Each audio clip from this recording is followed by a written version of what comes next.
जो इलेक्शन हुए और उसके नतीजे सामने आए, 3 राज्यों में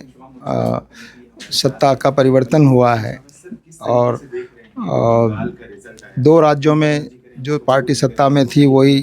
रिपीट हुई है। लेकिन इन पाँचों राज्यों में सबसे ज़्यादा जो चिंता की बात है वो 2 राज्यों में जिस तरह की सियासत हुई। आसाम एक राज्य है जिसमें नफ़रत की राजनीति को आगे बढ़ाया गया और खुलकर वहाँ एक नफ़रत का एजेंडा और मुसलमानों के ख़िलाफ़ एक नफ़रत फैलाने की कोशिश वहाँ पर की गई। और पूरे लोगों को पोलराइज़ करने की कोशिश की गई और उसमें वो शायद कामयाब हुए एक हद तक और नतीजा उसके मुताबिक आया। लेकिन वेस्ट बंगाल में जो कुछ हुआ वो हेट पॉलिटिक्स के अलावा उससे भी ज़्यादा ख़तरनाक किस्म की चीज़ें वेस्ट बंगाल में हुई और वो ये कि बहुत सोची समझी साजिश और योजना के साथ, प्लानिंग के साथ और इलेक्शन कमीशन की मदद से एक बड़ी तादाद 27 लाख की जो वोटर्स की जो तादाद है उसको वोट देने के हक़ से महरूम कर दिया गया एसआईआर के नाम पर। और जिस तरह सेंट्रल फोर्सेस ने आकर वहाँ इलेक्शन में इंटरवीन किया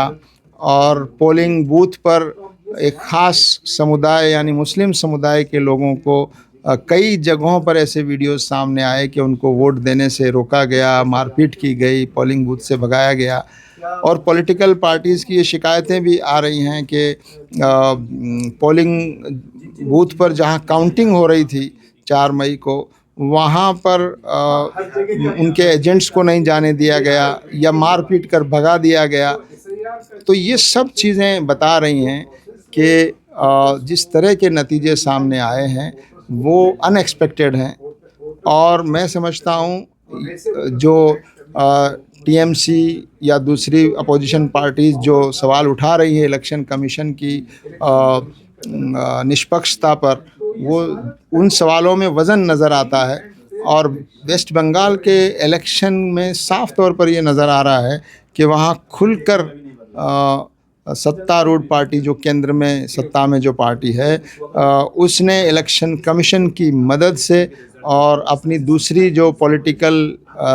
जो ताकत है उसकी मदद से उन्होंने वेस्ट बंगाल के इलेक्शन को अपने फेवर में करने की कोशिश की है। और ये देश के लिए एक बहुत बड़ा एक अलार्मिंग सिचुएशन है।